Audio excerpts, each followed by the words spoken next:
faut tout préparer, hein. Faut préparer le micro. Voilà. Ok. Donc, bienvenue les amis dans cette nouvelle vidéo. Maintenant, vous avez compris, hein. C'est comme la dernière fois, en fait, on avait fait une vidéo où je répondais à vos commentaires. Donc aujourd'hui, on va faire la même chose. Voilà, évidemment, on va aller sur mon PC. Par contre, aujourd'hui, il y a eu beaucoup de commentaires. Parce que là, je vois qu'il y a eu environ peut-être 56. Mais on verra parce qu'il y a eu beaucoup d'étudiants qui m'ont aidé à répondre aux commentaires. Donc, déjà avant de commencer la vidéo, je voulais faire une petite dédicace. Parce que depuis des semaines maintenant, le Tchad, ils sont en colère contre moi parce qu'il paraît que je ne parle pas du Tchad dans mes vidéos. Mais ce n'est pas de ma faute parce que je vous ai dit, sur ma chaîne YouTube, il y a beaucoup plus de Sénégalais. Après, c'est les Marocains, les Algériens, les Ivoiriens. Donc toi, si tu es Tchadien et que tu as envie qu'on parle tout le temps de ton pays, bah, il faut faire des publicités quoi, de mes vidéos dans ton pays, quoi. Comme ça, les chiffres vont augmenter. Donc aujourd'hui, je vais regarder le nom. Petite dédicace à Bachir Abderrahim. J'espère que tu vas être content du Tchad. Donc, dédicace à toi. Merci d'être là, tout le temps là pour me soutenir, quoi, tu vois. Donc, dédicace à Bachir Abderrahim du Tchad. Voilà. Donc, on va commencer la vidéo comme d'habitude, hein. Et je tiens aussi à remercier toutes les personnes qui sont là depuis très longtemps et surtout les personnes qui like, qui aiment mes vidéos. Parce que la dernière fois, je vous ai demandé que 300 likes et franchement, vous m'avez donné 800 likes, ce qui est beaucoup. Moi, je ne demande pas beaucoup, hein. 300 likes, vous êtes trop gentils, vous me donnez 800. Merci à vous tous. Donc, sans plus tarder, ah, quelque chose est tombé, je ne sais pas c'est quoi. Ah, c'est pas grave, hein. Donc, on commence. J'espère que vous avez aimé la vidéo et que vous avez laissé votre commentaire. Voilà. Donc, on commence. Donc, déjà, on va essayer de montrer tous les commentaires, hein, pour que toutes les personnes qui sont là soient contentes. Voilà. Donc, on descend en bas. Voilà. Donc, là, nous avons la première question qui nous vient d'Abdoulaye Cham. Qu'est-ce que Abdoulaye Cham nous dit? Ok. Qu'est-ce qu'on va faire après l'entretien? Est-ce qu'on va recevoir un message sur Campussens pour nous dire qu'on peut déposer le visa? Donc là, je pense que Abdoulaye Cham, soit tu es nouveau, soit tu es abonné et que tu ne regardes pas mes vidéos. Parce que franchement, cette question-là, si tu regardes bien mes vidéos, tu connais la réponse, quoi. Si tu fais l'entretien, tu dois patienter parce que Campussens doit t'envoyer un message de fin de procédure comme quoi tu peux aller prendre un rendez-vous et déposer ton visa, quoi, tu vois. Donc, toutes les vidéos sont déjà faites. C'est à toi de regarder les vidéos, comment remplir le formulaire et comment prendre un rendez-vous pour l'entretien. Donc, Abdoulaye Cham, on te souhaite bonne chance pour la suite. D'ailleurs, il y a quelqu'un qui a répondu. On va voir qu'est-ce qu'il a dit. Bachir, normalement, oui. Oui, c'est exactement ça. Voilà, merci à vous deux pour les réponses.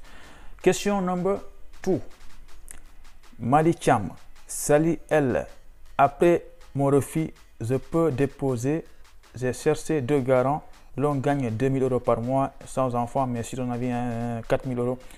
Mais les gars, franchement, si on vous refuse un visa, évidemment que vous pouvez déposer une deuxième fois. Voilà, donc là, lui, il a 2 garants. C'est excellent.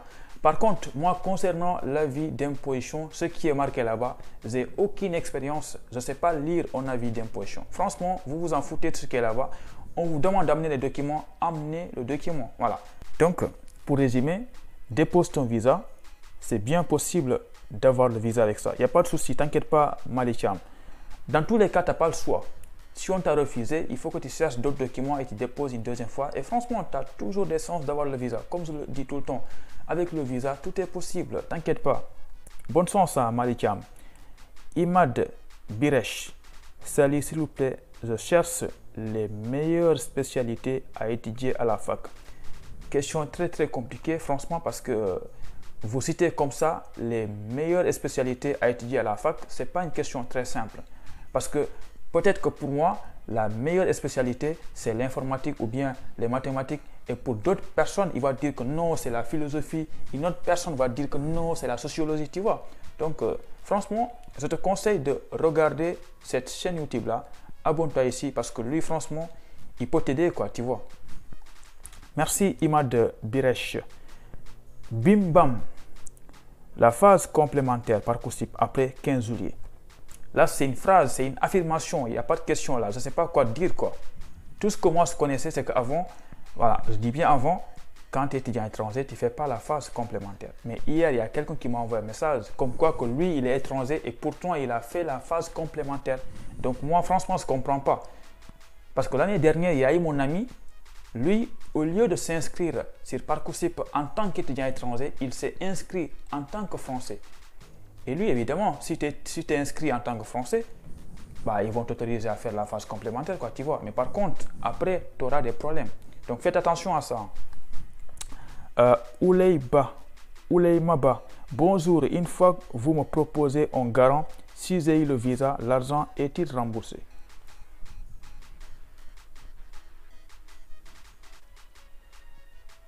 Je n'ai pas compris la question. Si on te propose le garant et que tu as le visa, est-ce que l'argent est remboursé?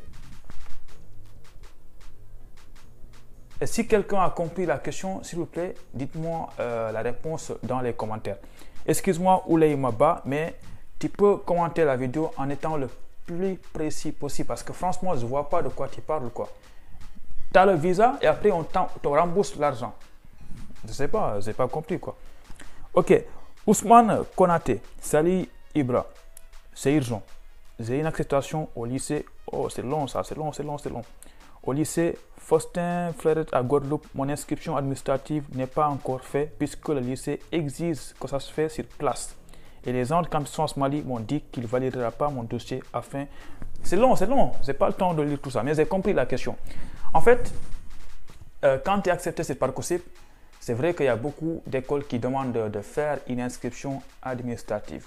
Mais il y a tout le temps des écoles qui te disent non, pour faire l'inscription, il faut être sur place. Non, c'est à toi, l'étudiant, c'est à toi de les envoyer au message pour les dire carrément que toi, tu es étudiant étranger, tu ne peux pas te déplacer. C'est impossible, ils doivent savoir ça.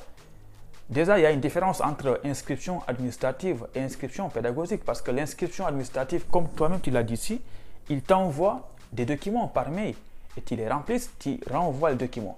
Il n'y a que ça que tu peux faire. Moi, ce n'est pas une solution magique.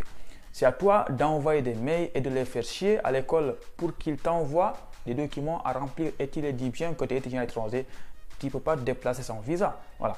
Si il n'accepte pas, dans ce cas-là, il y a un problème, quoi. Mais dans tous les cas, toi, continue tes démarches Campus, envoie l'accord préalable à Campus et l'attestation d'admission et essaye de déposer le visa avec ça. Une fois ici en France, tu vas essayer de régler le problème avec eux. Mais normalement, tu ne peux pas t'inscrire sur place, quoi. C'est pas possible parce que tu n'as pas le visa, comme tu l'as dit. Bah, bon sens, Ousmane Konaté. Ce n'est pas une formule magique pour te sortir de là. Tierno Mamadou Diallo. Je veux savoir quand on peut déposer nos dossiers sur Campus pour les nouveaux bacheliers. Félicitations. Mais normalement, je pense que là aussi, il y a un calendrier. Et souvent, les démarches, je n'ai pas envie de raconter des bêtises, mais ça commence vers octobre, novembre, décembre. Donc, dans tous les cas, il faut regarder le calendrier si tu es sénégalais. Il y aura tout qui est marqué là-bas. Quelqu'un a répondu. Il faut voir par rapport à ton pays, quelle est la date de l'ouverture de la procédure. Oui, c'est exactement ça la réponse. Voilà, donc reste patient. Dans tous les cas, moi, quand ça commence, je vais vous envoyer un message ici pour vous dire que, ok les gars, ça a commencé, vous pouvez aller postuler. Bonne chance, Tierno Mamadou Diallo.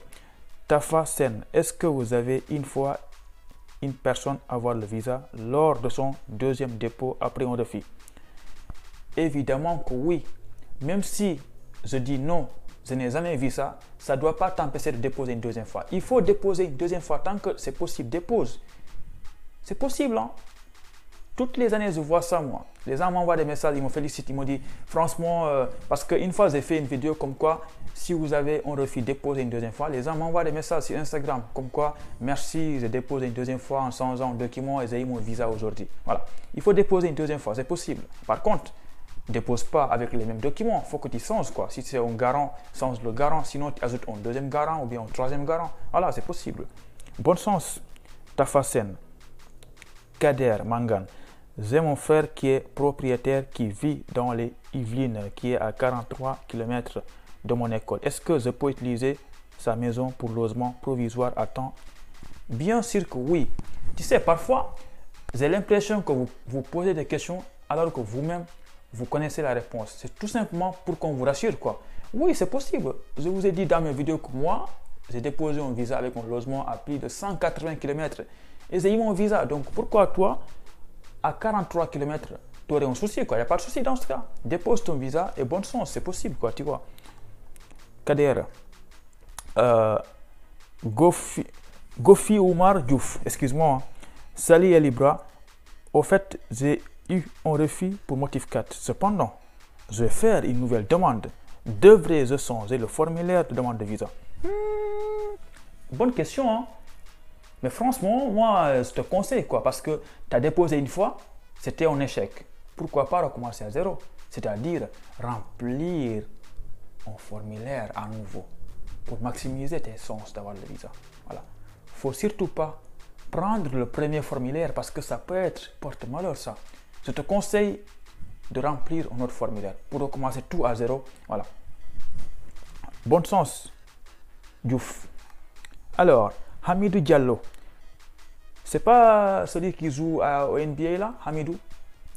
Bonjour Ibrahim. Est-ce que c'est un bon signe lorsqu'on te dit que ce n'est pas nécessaire de faire l'entretien Parcoursup?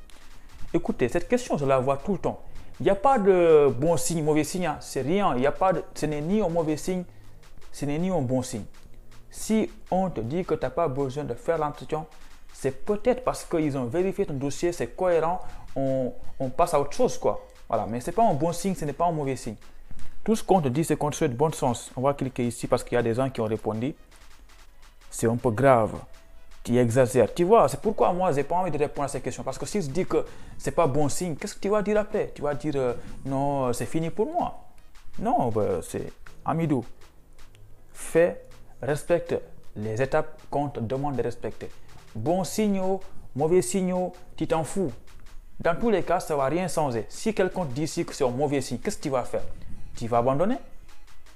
Ah, tu vois, ça ne sert à rien, quoi. Dépose ton visa et bonne chance, Hamidou. Pousser à bout.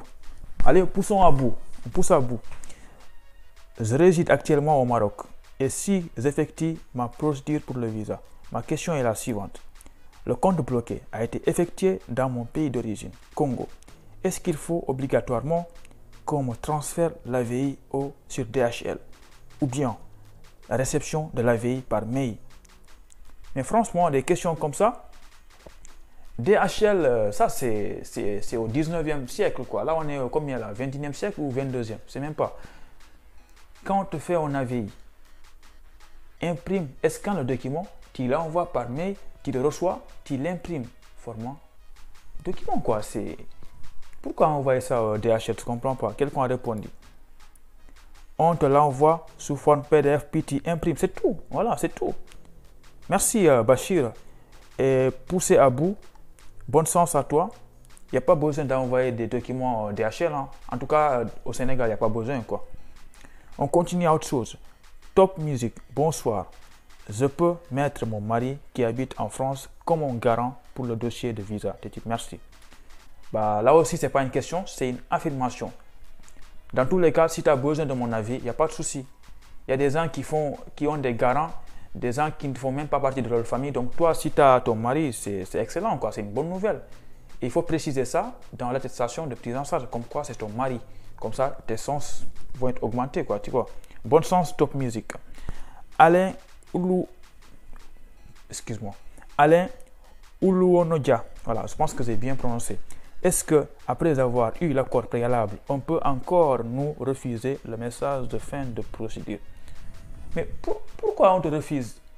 Vous là, le mot refuser vous rend fou, quoi, parfois. On te refuse le message de fin de procédure. Pourquoi? Je ne comprends pas. En tout cas, moi, je n'ai jamais vu ça. On te refuse un message de fin de procédure. Tout ce que tu as à faire, c'est de patienter, quoi. Si tu as l'accord préalable, donc le message de fin de procédure, tu l'auras aussi. Je ne vois pas pourquoi on te refuse ça. Si quelqu'un a une fois été refusé au message de fin de procédure, dis-le ça en commentaire. Comme ça, je suis au courant, quoi. Bonne chance, Alain Oulouanodia. Quelqu'un a répondu, je ne crois pas si c'est possible. Bah oui, moi aussi, je ne crois pas que c'est possible. Jean-Marc Siable, est-ce que c'est obligatoire de donner les originaux des documents comme l'AVI? Frère, quand on t'envoie un AVI, tu l'imprimes. C'est tout, tu amènes le document que tu as imprimé. Si tu as envie de faire des photocopies, photocopie tout, amène tout au consulat. Eux, ils vont prendre les documents qu'ils ont besoin. Tout ce qu'ils n'ont pas besoin, ils te rendent. Voilà. Originaux ou pas, photocopie, amène tout. Poussez à bout. Je reviendrai après parce qu'il me semble que j'ai répondu à ta question tout à l'heure là. Déjà, je vais vérifier, il reste combien de questions? Oh non, non, non, non, non, non, beaucoup frère, il y a beaucoup de questions là. Je vais regarder le temps qui me reste parce qu'il ne faut pas qu'on dépasse 20 minutes quoi. Alors, on recommence. Hamidou Diallo, j'ai répondu à la question. Ibnou Dara, bonjour bro. Si je voulais, donc lui il a la flemme d'écrire sinon. Je voulais vous demander quels sont les processus, les étapes à passer pour postuler de A à Z comme besoin pour postuler de mon université master. Donc déjà toi, le premier conseil que je vais te donner pour postuler de A à Z, c'est de cliquer sur le bouton s'abonner. Le deuxième conseil, c'est de visiter ma chaîne YouTube. Et le troisième conseil, regarde la partie ma playlist et tu verras qu'il y a déjà tout ce qu'il te faut pour postuler de A à Z. J'ai fait plus de 200 vidéos. Évidemment, ta question, comment postuler de A à Z, c'est impossible de répondre à ça dans une vidéo comme ça parce qu'il y a 10 000 choses à dire. Hein. Donc, c'est à toi de visiter ma chaîne YouTube. Tu verras, il y a toutes les vidéos, comment faire les choix, comment se renseigner sur les formations, tout de A à Z. Voilà, merci et bonne chance, Ibnou Dara. Moubarak Ishan, pouvez-vous nous parler de l'inscription administrative dans les universités publiques en France? Je suis un Tchadien. Voilà. Tout ce qui est lié à l'inscription administrative. Je ne peux pas en fait faire une vidéo sur ça. Pourquoi? Parce que chaque établissement avec ses démarches d'inscription administrative. Et là aussi, vous faites l'inscription administrative que si l'école vous le demande. Comment ça se passe? C'est très simple. Si tu es accepté dans un établissement, la première chose à faire, c'est de contacter l'école. Et là, ne me dis pas que tu ne connais pas l'adresse mail, ne me dis pas que tu ne connais pas le numéro parce que vraiment, un établissement qui n'a pas d'adresse mail, ça n'existe pas. Il suffit de taper le nom de l'école. Sur Internet, tu tombes forcément au minimum sur une adresse mail. Soit le responsable de la formation ou bien le secrétaire. Tu l'envoies un message, tu précises ton nom et prénom comme quoi que toi, tu es admis dans leur établissement et que tu es étudiant étranger. Maintenant, est-ce qu'il te faut faire une inscription administrative? Si oui, il te dit qu'est-ce qu'il faut faire. Souvent, on t'envoie des documents par mail. Ces documents-là, tu les télécharges, tu les modifies, non, tu remplis plutôt tes informations demandées. Une fois que tu as fini tout ça, tu renvoies les documents par mail. C'est ça une inscription administrative. Aussi simple que ça. Voilà. Merci et bonne chance. Alors, B carré, SMD carré. Salut, j'espère que tout le monde se porte très bien. Oui, ça va, alhamdulillah. J'aimerais savoir les questions qui viennent lors des entretiens après l'obtention d'une acceptation sur Parcoursup. Quelqu'un a répondu, tu es au Sénégal. En fait, l'entretien, je ne peux pas te dire exactement quelles questions ils vont te poser. C'est impossible. Mais tout ce que je te conseille, je l'ai fait dans beaucoup de vidéos, c'est que quand tu dois faire un entretien, il y a des questions bases. Il y a le minimum à savoir avant d'aller à l'entretien. Parce que toi, tu es admis sur Parcoursup. Au moins, si tu avais fait comme sens, au moins prépare-toi à la question pourquoi avoir choisi de te diriger vers Parcoursup. Pourquoi tu as changé de projet? Quelles sont tes motivations pour suivre cette formation-là? Quel est ton projet professionnel? En fait, c'est des questions basiques, quoi. Au moins, quand tu vas à l'entretien, il faut que tu aies la réponse à ces questions-là. Tes motivations. Pourquoi tu as changé de choix? Voilà, c'est tout ce que je te conseille, moi. Alors, tu es au Sénégal? Oui, je suis au Sénégal. Déjà répondu. Pouvez-vous nous parler un peu de la phase supplémentaire sur Parcoursup? Ibrahim Ndoye, comme je l'ai dit tout à l'heure là, les étudiants étrangers normalement n'ont pas droit à la phase complémentaire. Quand tu es refusé, c'est fini quoi, tu vois. Mais comme je l'ai dit tout à l'heure, il y a quelqu'un qui m'a dit que lui, il est étudiant étranger, pourtant il a fait la phase complémentaire. Soit c'est un bug, ils se sont trompés, ou bien la personne en question s'est inscrite en tant que Français. Du coup, comme il est Français, il s'est inscrit en tant que Français, on va l'autoriser à faire la phase complémentaire. Donc moi, j'espère que cette personne-là, il n'aura pas de problème après. Parce qu'il a fait une erreur au début de l'inscription en mettant qu'il est Français, tu vois. Voilà.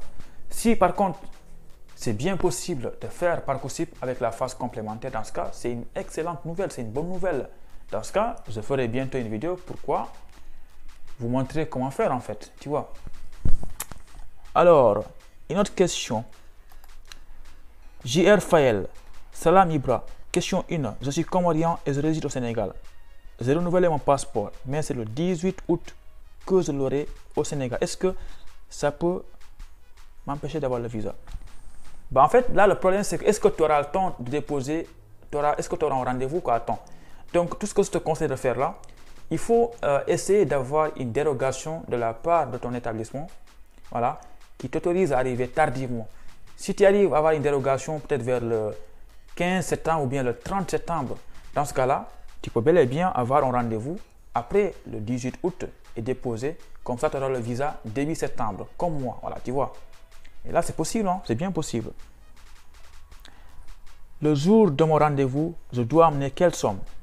Là, il faut aller dans le site France Visa, tu verras toutes les informations qu'il te faut. Parce que déjà, il faut prendre un rendez-vous. Le rendez-vous, c'est payant environ 18 000. Le visa, c'est payant environ 35 000. Et pour qu'on te livre ton passeport, c'est payant aussi. Donc, tout ça, c'est renseigné dans le site France Visa. C'est à toi d'aller te renseigner là-bas. Tout est marqué. Voilà. Bonne chance en tout cas. Jean-Paul, bonjour Elibra. Je demande si c'est possible de déposer une demande de visa en cette année 2022 avec un avis d'imposition de l'année 2021. Oui, à mon avis, je dis bien à mon avis, oui c'est possible. Je suis fatigué. Je suis fatigué les gars. Très fatigué. C'est pourquoi je pense que on va s'arrêter là. S'il te plaît, laissez-moi. Si tu avais posé une question là et que je n'ai pas répondu, laisse un commentaire dans cette vidéo là. Je vais te répondre en priorité. Et si aussi ce que j'ai dit là, ce n'est pas clair, excusez-moi, dans ce cas, reposez votre question en commentaire. Parce que là, en fait, je suis fatigué. Je me force à faire cette vidéo là, mais je suis un peu malade, quoi, tu vois. Donc, laissez votre avis en commentaire et surtout, n'oubliez pas le petit like parce que moi, j'aime les aimes, comme j'ai l'habitude de le dire. Donc, à bientôt. Merci à vous tous pour le soutien et bonne chance à vous pour la demande de visa. Allez, ciao, à bientôt.